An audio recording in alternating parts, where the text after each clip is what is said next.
Hey guys, Chris here with Work to Game, and today I'd like to talk about the jump potion. Now I know this is a very controversial topic because there are huge arguments both for and against why a jump potion should be added to Final Fantasy XIV. The argument against them is that it cheapens the experience for all the players who have worked so hard to develop their character as it sits today. To this, I say absolutely not. It does not give them the achievements you have, it does not level all the alternate characters. Maybe you've dived into crafting, maybe you dived into gathering.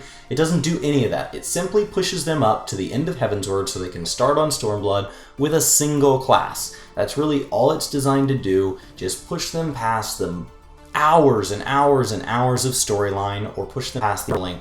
They still have to go back and beat those dungeons if they'd like to try them. They still have so much of the game you haven't experienced, and you got to have all that fun over the last years. You paid for it knowing that that was good enough for you, so why does it matter what some other guy does? In addition to this, you've gained knowledge of the game, you understand all the different mechanics, you learn the new boss fights faster, you probably fly through the last 10 levels of the game faster than they do.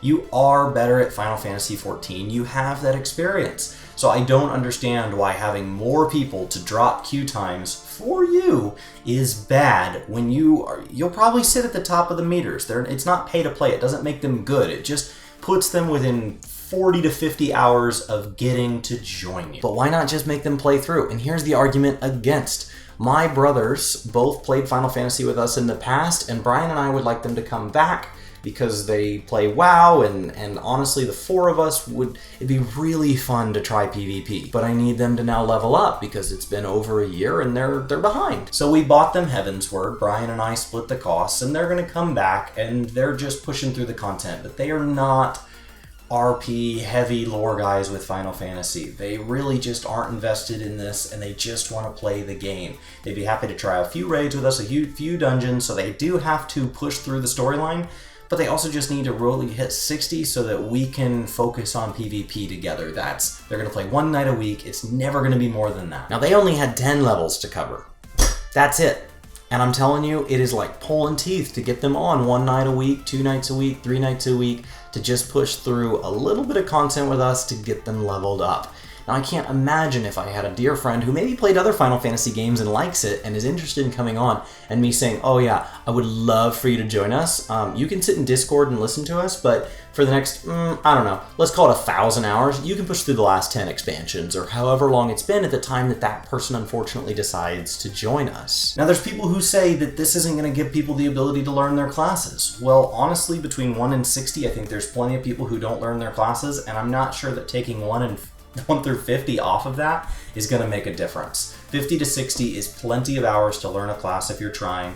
The way this game is set up, it is not teaching you your class. You're playing alone, you're doing what works, you are not learning optimal rotations, it is not telling you, there is no in-game meters to tell you, hey, did you know you could be 40% better if you made this tweak? It is not actively teaching or improving or creating good habits in any way.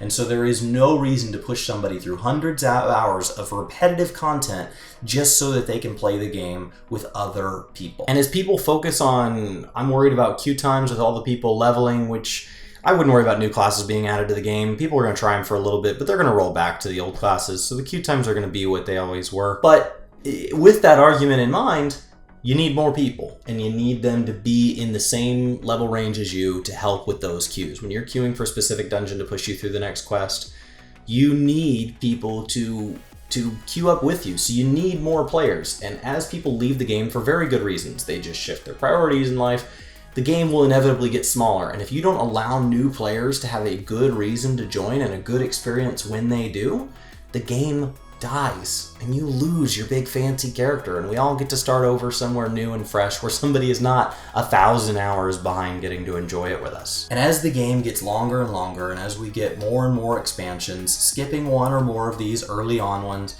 really doesn't do any damage to what they were in their time. But that's where I'd like to look at this from a slightly different angle. Obviously, Brian and I are for the implementation of the jump potion, assuming it's done properly.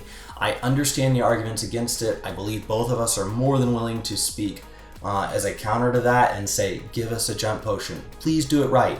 But that's always been their fear. They never want to implement something that they don't do correctly. So I trust them to be cautious with how they implement it, and I just think that at some point You've got to help people who don't want your million miles of running back and forth to sit in cutscenes. Even if I skip them, just running back and forth to talk and then push escape. You've got to get rid of that. So why is a jump potion even necessary? And that's really what I want to dive into, is we want a jump potion or we don't want a jump potion. But the whole reason behind the conversation is because there isn't a fundamental bottom level view where the game prior to level cap is boring. And I understand that we'd like to talk until we're all blue in the face about the integrity of the experience and about, oh, free to play, pay to play, all of this junk. But that's all over here.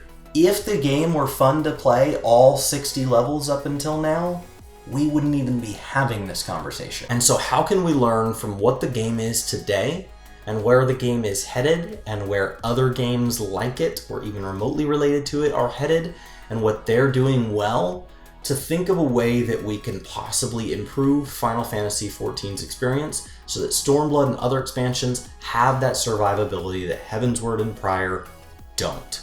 They just don't. They will always need to be skipped. What's done is done. Now, absolutely, I would look at WoW. They're doing some interesting stuff. Basically, you can kind of like run into an area and it's like, I don't know, here's a grocery list of items. Why don't you just pick 5 and we'll call it good? I think, you know, it's a little more complicated than that, but without diving too much into WoW here, I think that there are other MMOs out there, there are other RPGs out there that broaden the experience and say, why don't you just help with the cause? You know, I'm going into battle and what I need is I need somebody to go kill these birds that are stopping us. I need somebody to provide bandages and I need somebody to go warn people. Okay, do you want to go talk to people? Do you want to go gather bandages or do you want to fight things? And those are all contributing to the cause. And I think that it would add a little more variety to it. The fact that I have to get dealt, oh, this is 6 gather quests in a row. That's a little boring.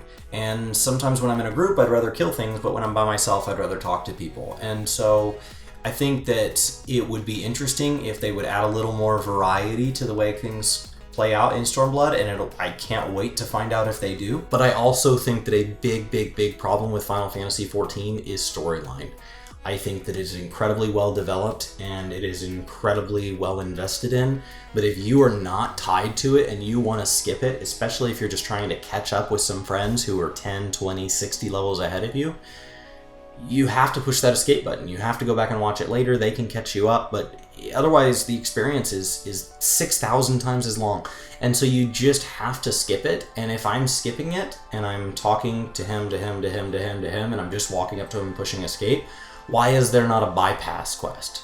Why is there not a quest that just takes me from important point to important point to important point, those non-skippable cutscenes, those quests that toss you into dungeons, the quests that toss you into fights, things like that. And then there's a side quest that says, by the way, if you want to go find out a little more, you can also go off here and we'll give you some little bits of experience along the way, but we're also just creating this straight through the forest highway that's going to pass over and let people just fly through that old content.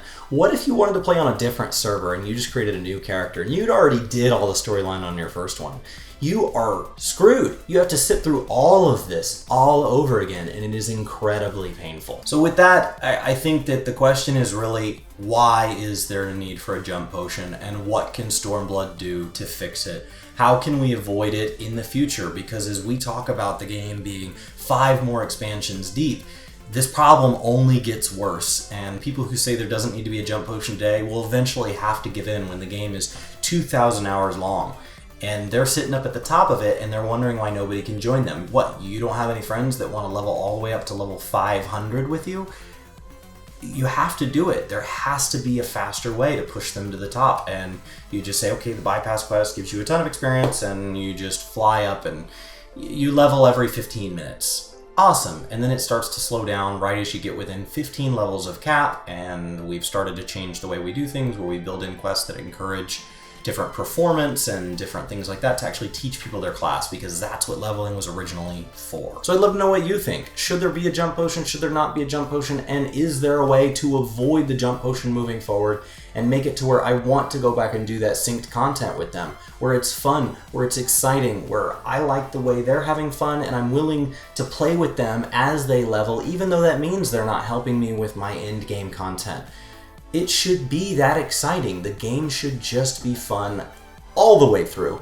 And can you think of any way that Square Enix could do that? Because this is all hypothetical until we kind of see a little more what Stormblood does. I don't think we're going to see any big grand changes. I would love to be surprised. But please hit that like button down.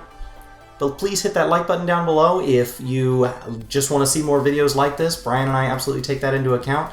And if you haven't, go ahead and hit that subscribe button. I think it's this way. And thank you so much for watching. Hope you have a great day. See you next time.